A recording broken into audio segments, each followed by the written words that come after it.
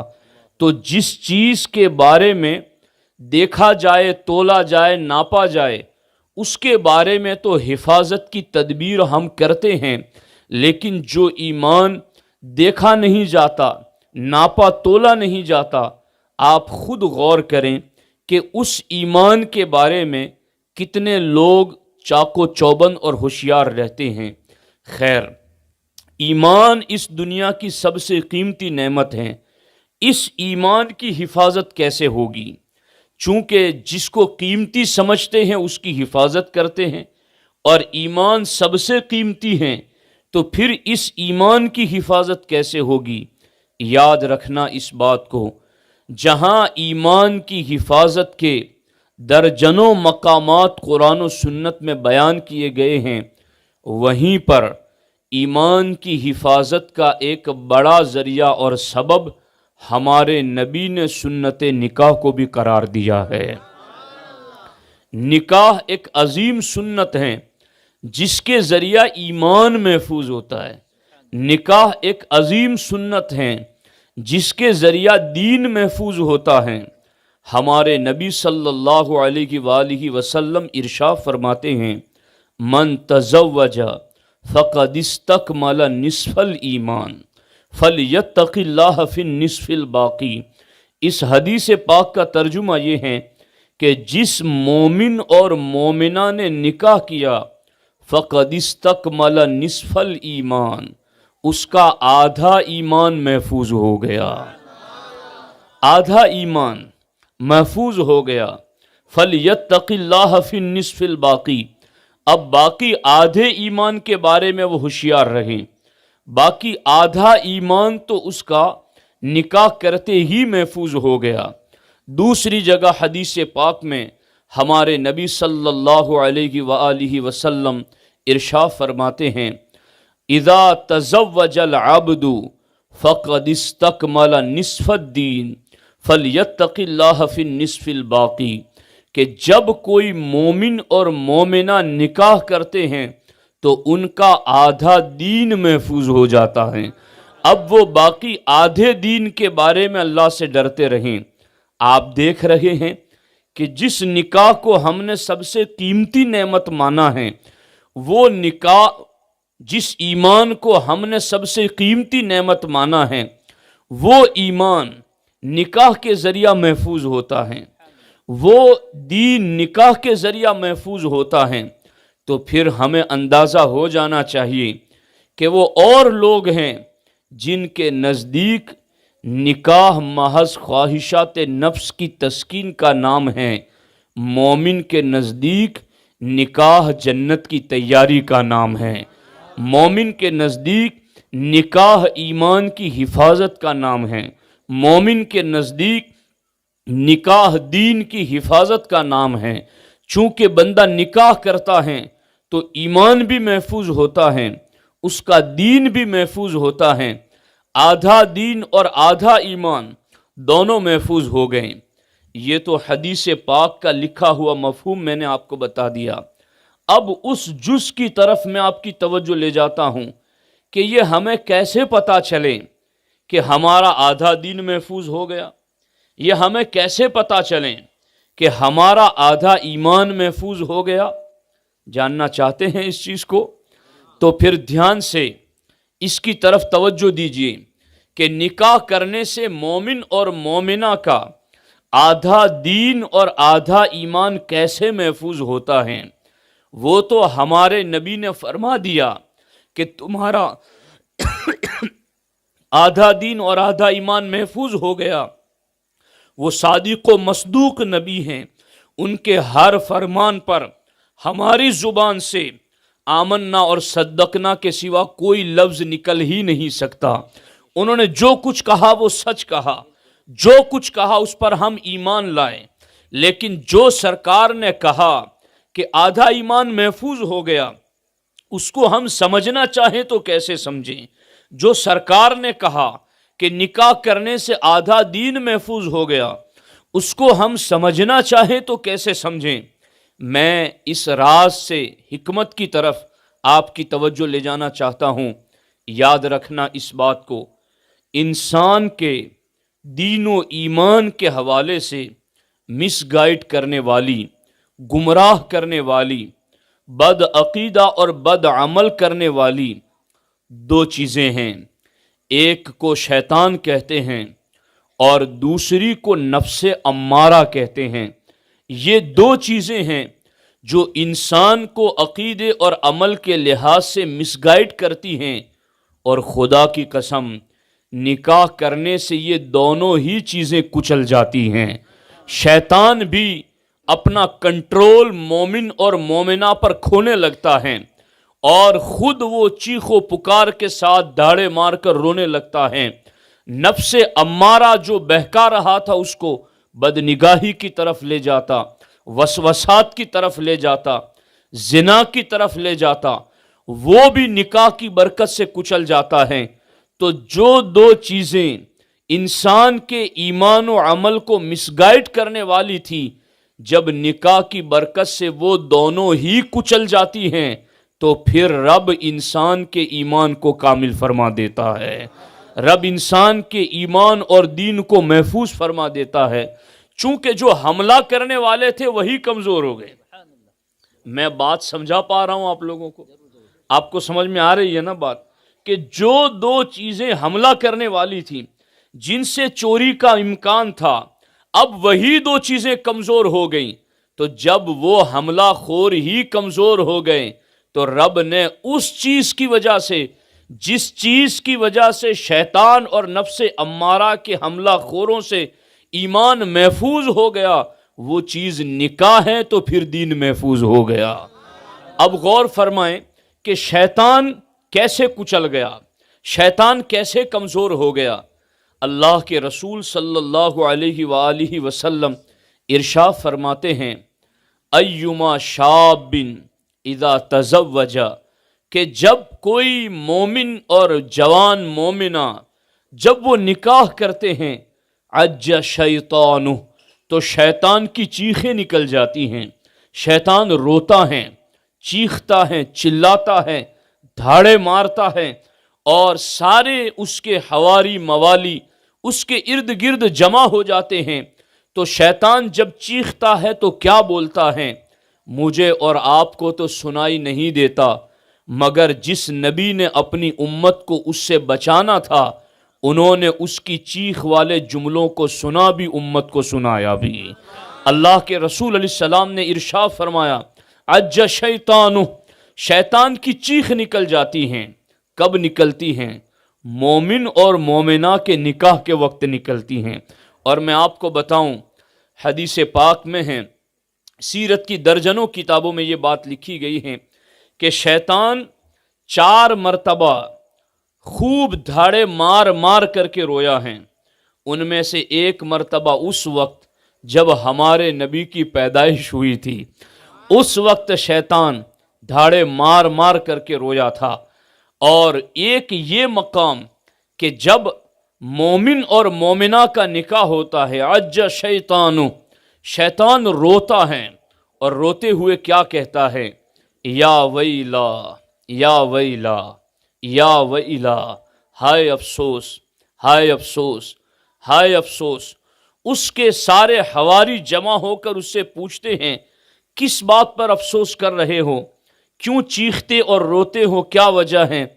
اس نے کہا، آج ایک مومن اور مومنہ کا نکاح ہو گیا ہے۔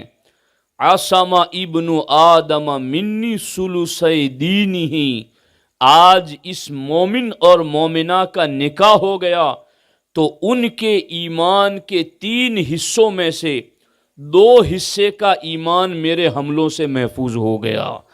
اب اس مومن اور مومنہ کے 2 حصوں کے ایمان پر میرا بس نہیں چل سکے گا، میرا حملہ نہیں ہو سکے گا۔ آپ غور کر رہے ہیں، جو میری اس تقریر کو غور سے سنے گا، دھیان سے سنے گا، گہرائی کے ساتھ سمجھنے کی کوشش کرے گا، تو خدا کی قسم وہ ایک ایک لفظ کو اپنے دل سے سچی گواہی دیتے ہوئے مانے گا کہ ہاں، یہ باتیں جو ہمارے نبی نے 1450 سال پہلے فرمائی ہیں، بلا شبہ بالیقین نکاح کرتے ہی 2 حصے کا ایمان شیطان کے حملوں سے محفوظ ہو جاتا ہے۔ یہ شیطان خود کہتا ہے، یا ویلا، ہائے افسوس، عصم ابن آدم منی ثلثی دینہ، کہ انسان مومن اور مومنہ نے نکاح کر کے اپنے 3 حصوں کے ایمان میں سے 2 حصے کے ایمان پر اب میرا حملہ نہیں ہوگا۔ تو جو حملہ کرنے والا وہ خود ہی بتاتا ہے کہ اب میں حملہ نہیں کر سکوں گا، تو پھر آدھا ایمان محفوظ ہوا کہ نہیں ہوا؟ جو حملہ خور ہے وہ خود ہی بتا رہا ہے کہ اب میں حملہ نہیں کر سکوں گا۔ تو اللہ کے رسول علیہ السلام نے فرمایا کہ ایمان کے 3 حصے کیے جائیں تو ان میں سے 2 حصوں کے ایمان پر نکاح کرنے کے بعد شیطان کا حملہ نہیں ہو سکتا ہے۔ اس مومن کا ایمان اتنا محفوظ ہو جاتا ہے۔ اب غور کریں، یہ تو تھا مس گائیڈ کرنے والا شیطان کہ نکاح کرنے سے وہ اتنا کمزور ہو جاتا ہے، اور دوسری مس گائیڈ کرنے والی چیز کو نفس امارہ کہتے ہیں۔ یہ کیا ہیں؟ ان النفس لامارۃ بالسوء، قرآن کہتا ہے کہ نفس امارہ یہ برائی کا حکم دیتا ہے۔ نفس امارہ یہ انسان کو بد نگاہی، بد عملی کی طرف مائل کرتا ہے، اس کو وسوسات میں مبتلا کر کے زنا اور بے حیائی کی طرف لے جاتا ہے۔ لیکن آپ کو میں بتاؤں کہ نکاح کرنے کی وجہ سے اس نفس امارہ کی کیا حالت ہوتی ہے؟ ہمارے نبی صلی اللہ علیہ وآلہ وسلم ارشاد فرماتے ہیں، یا معشر الشباب من استطاع منکم الباءۃ فلیتزوج فإنہ اغض للبصر واحسن للفرج ومن لم یستطع فعلیہ بالصوم۔ اللہ کے رسول علیہ السلام کے اس ارشاد کا ترجمہ یہ ہے، یا معشر الشباب، اے جوانوں کی جماعت، مرد ہو یا عورت ہو، اے جوانوں کی جماعت، من استطاع منکم الباءۃ، تم میں سے جو بھی نکاح کی طاقت رکھتا ہے، فلیتزوج، میں تمہارا نبی تمہیں حکم دیتا ہوں کہ پھر تمہیں نکاح کر لینا چاہیے۔ کیوں کہ نکاح کی وجہ سے کیا ہوگا؟ فَإِنَّهُ أَغَضُّ لِلْبَصَرِ وَأَحْسَنُ لِلْفَرْجِ، اگر تمہارے اندر استطاعت ہیں، استطاعت کا کیا مطلب؟ طاقت ہونے کا کیا مطلب؟ طاقت ہونے کا مطلب یہ ہے کہ بیوی کا مہر ادا کر سکے، نان نفقہ اور سکنا دے سکے، یعنی بیوی کو کھانا پانی دے سکے، اس کو چھت دے سکیں اور اس کی ضروریات پوری کر سکیں، اور مہر کی رقم پر قادر ہو، تو پھر اس بندے کے لیے نکاح کا حکم دیا گیا کہ تمہیں پھر نکاح کر لینا چاہیے۔ اب اگر تم نکاح کرو گے تو کیا ہوگا؟ ہمارے نبی علیہ السلام فرماتے ہیں فَإِنَّهُ أَغَضُّ لِلْبَصَرِ وَأَحْسَنُ لِلْفَرْجِ، اگر تم نکاح کر لو گے تو تمہاری نگاہیں بھی جھک جائیں گی، تمہاری شرمگاہ بھی محفوظ ہو جائے گی، اب تمہاری نگاہیں بہکے گی نہیں، اب تمہارا نفس تمہیں بدکاری کی طرف مائل نہیں کرے گا۔ تم نکاح کر لو گے تو یہ دونوں چیزیں محفوظ ہو جائیں گی۔ میں علماء کی بھی یہاں خصوصی توجہ چاہتا ہوں۔ ہمارے نبی نے کیا فرمایا کہ تم نکاح کر لو گے تو دو چیزوں کی حفاظت ہو جائے گی، نگاہ کی اور شرمگاہ کی، ان دونوں کی حفاظت ہو جائے گی۔ کب؟ جب تم نکاح کر لو گے۔ اور یہ دونوں چیزیں قرآن میں اللہ تعالیٰ نے فرمایا مومن مرد کے لیے بھی اور مومنہ عورت کے لیے بھی۔ کیا فرمایا؟ قُل لِّلْمُؤْمِنِينَ يَغُضُّوا مِنْ أَبْصَارِهِمْ وَيَحْفَظُوا فُرُوجَهُمْ ذَلِكَ أَزْكَىٰ لَهُمْ، یہ مردوں کے لیے ہیں۔ اور عورتوں کے لیے کیا ہے؟ اسی کے ساتھ آیت ہے قُل لِّلْمُؤْمِنِينَ يَغْضُضْنَ مِنْ أَبْصَارِهِنَّ وَيَحْفَظْنَ فُرُوجَهُنَّ ذَلِكَ أَزْكَىٰ لَهُنَّ۔ دونوں جگہ اللہ جل مجدہ الکریم نے ارشاد فرمایا کہ محبوب آپ ایمان والے مردوں سے بھی کہہ دیں اور مومنات ایمان والی عورتوں سے بھی کہہ دیں یغض من ابصارہم، کہ تم اپنی نگاہوں کو جھکا کر کے رکھو، وَيَحْفَظُوا فُرُوجَهُمْ، اور اپنی شرمگاہوں کی حفاظت کرو۔ غور کرنا، جن دو چیزوں پر عمل کا قرآن میں حکم دیا کہ نگاہوں کو جھکاؤ، شرمگاہوں کو محفوظ رکھو، ہمارے نبی نے فرمایا کہ تم نکاح کرو گے تو یہ دونوں کام ہو جائیں گے۔ جس کا اللہ نے حکم دیا کہ تم نگاہوں کو جھکا کر رکھو، شرمگاہوں کی حفاظت کرو، ان دونوں پر عمل کب ہوتا ہے؟ نکاح کرنے سے ہوتا ہے۔ اور قرآن میں کہا گیا ذالک ازکیٰ لہم، تم نگاہیں جھکا لو گے اور شرمگاہ کو محفوظ کر لو گے، ذالک ازکیٰ لہم، تو تمہارا باطن پاک ہو جائے گا۔ اب انسان کے جسم میں دو چیزیں ہیں، ایک ہے ظاہر اور ایک ہے باطن۔ تو ظاہر آدھا حصہ ہوا، باطن آدھا حصہ ہوا۔ قرآن کہتا ہے جو نگاہوں کو جھکائے گا، شرمگاہوں کی حفاظت کرے گا، اس کا باطن یعنی آدھا پاک ہو جائے گا۔ اور ہمارے نبی نے یہی تو کہا کہ تم نکاح کرو گے تو آدھا دین محفوظ ہو جائے گا، تم نکاح کرو گے تو آدھا ایمان محفوظ ہو جائے گا۔ تو غور فرمائیں آپ کہ ہمارے آقا علیہ السلام فرماتے ہیں جو نکاح کرتا ہے اس کی نگاہیں جھک جاتی ہیں، شرمگاہ کنٹرول میں آ جاتی ہیں۔ اور قرآن کہتا ہے نکاح کی برکت سے جس کے اندر یہ دونوں باتیں ہو جائیں کہ نگاہیں جھک جائیں، خواہشات کنٹرول میں آ جائے، ذالک ازکیٰ لہم، سمجھ جاؤ ہم نے اس کا باطن پاک کر دیا ہے۔ اب غور کرنا، دونوں مس گائیڈ کرنے والی چیزیں شیطان اور نفس، نکاح کی برکت سے دونوں کمزور ہو گئے کہ نہ ہو گئے؟ شیطان تو خود کہتا ہے کہ 2/3 ایمان پر میرا حملہ نہیں ہوگا، اور نفس کے بارے میں کیا کہا؟ نکاح کرو گے تو نگاہیں جھک جائیں گی، شرمگاہ محفوظ ہو جائے گی۔ تو یہ اس طریقے سے مس گائیڈ کرنے والی دونوں چیزیں کمزور ہو گئی، اور جب مس گائیڈ کرنے والی چیزیں ہی نکاح کی برکت سے کمزور ہو گئی تو فرمان نبی سچ صادق نظر آیا کہ دین و ایمان آدھا نکاح سے محفوظ ہو گیا۔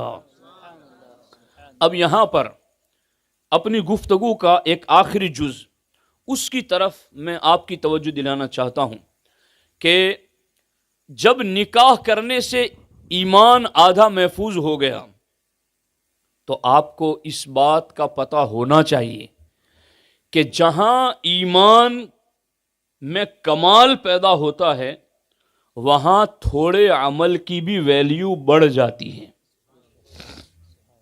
یہ اصول بتا دیا میں نے کہ ایمان جتنا کامل ہے، عمل اب وہ تھوڑا بھی کرے گا تو اس عمل کی ویلیو اللہ کی بارگاہ میں بہت ہے۔ اس کو کیسے سمجھیں آپ؟ صحابہ کرام کی